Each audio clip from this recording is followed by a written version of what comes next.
Hello friends, welcome back to my YouTube channel health activities.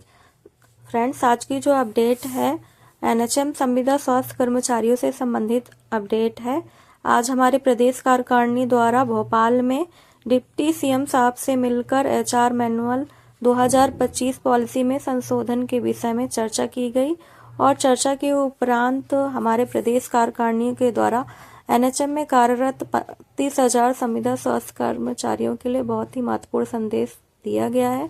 तो दोस्तों, हम जानेंगे इस वीडियो में हमारे प्रदेश कार्यकारिणी के द्वारा मीटिंग के दौरान क्या संदेश दिया गया है। तो जानते हैं इस वीडियो से। उसके तरफ से कई लोगों में भ्रमित और जानकारी जा रही है कि हमारी ईएल और सभी चीज़ें खत्म कर दी गई हैं। निश्चित ही तौर पे जो एनएचएम के द्वारा हम लोगों की सुविधाएं पूर्व में मिल रही थी वो खत्म कर दी गई हैं। उसके लिए हम सभी लोग अथक प्रयास करते हुए आज माननीय उप मुख्यमंत्री जी से दोनों संगठन की मुलाकात हुई और माननीय उप मुख्यमंत्री जी को भी कुछ चीज़ें स्पष्ट तरीके से नहीं बताई गई थी और सारी 1 घंटे के करीब हम सभी लोगों की सार्थक चर्चा हुई है।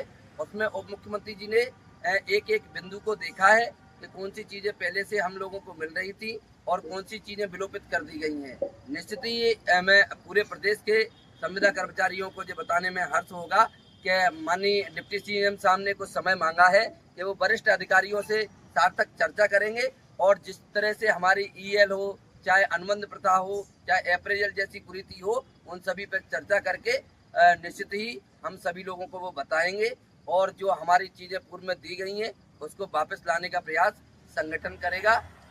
अब विजय भाई भी। साथियों नमस्कार। जैसा कि पहले से ही विदित था कि दोनों संगठन मिलकर इस जो भावी स्थिति हम लोगों के सामने आई है उसका सामना करेंगे।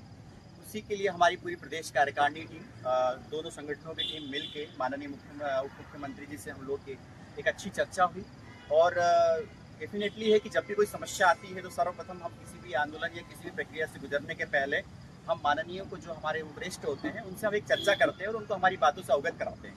तो एक अच्छी बातचीत और एक अच्छे माहौल में हुई है और जो जो चीज़ें समस्याएं जो जितने भी कर्मचारी के मन में जो अप्रेजल हो या बहुत सारी छोटी छोटी चीज़ें सब आप लोगों को पता हो, ये लो कटोतरा हो या फिर ईपीएफ का है ना, वेतन विसंगति हो, तो हर एक चीज़ों पे हम लोगों ने बिल्कुल बातचीत कही और उन्होंने इसको ध्यान से सुना है। हमें पूर्ण विश्वास है कि उन्होंने कुछ समय मांगा कि वजह हम इससे वरिष्ठ हमारे जो अधिकारी हैं उन लोगों से हम लोग बात करते हैं, फिर हम आपको उससे अवगत कराते हैं कितना ज़्यादा आपके लिए अच्छा प्रयास कर सकेंगे, है ना। तो ये डेफिनेटली हम इसके बाद इसका फॉलो भी करेंगे और फॉलो करते रहेंगे कि इस परिस्थिति में क्या होना। बाकी दूसरी जो चीज़ें हैं कि यदि ये चीज़ें आगे नहीं हो पाती है जिस लक्ष्य के हम लोग अब दोनों संगठन मिलकर आगे बढ़े हैं, तो हमारे लिए हर रास्ते खुले हैं। आप लोग सभी जानते हैं उन रास्तों पर भी चलना पड़ा तो भविष्य में भी हम चले हैं और आगे भी बिल्कुल मिलकर बड़ी जोरदार ताकत के साथ आगे बढ़ेंगे साहब। नमस्कार। प्रदेश कार्यकारिणी द्वारा स्वास्थ्य मुद्दे, स्वास्थ्य बीमा पर भी माननीय उप मुख्यमंत्री जी को अवगत कराया गया।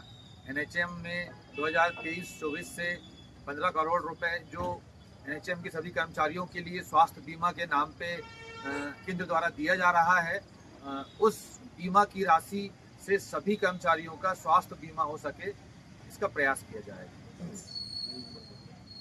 साथियों, जैसे कि हमारे माननीय दोनों अध्यक्ष महोदय और महामंत्री जी ने बताया, सार्थक चर्चाएं तो अपने स्थान पे हैं और जब तक वो सार्थक चर्चाएं रिजल्ट के रूप में हमारे बीच में नहीं आती तब तक हम सभी साथियों को, सभी जिलों के सभी जिलाध्यक्षों, जिले के सचिवों, सभी पदाधिकारियों, सक्रिय साथियों और एक एक संविदा कर्मचारी को आगामी समय में हो सकता है कि हमको आंदोलन का रुख अपनाना पड़े।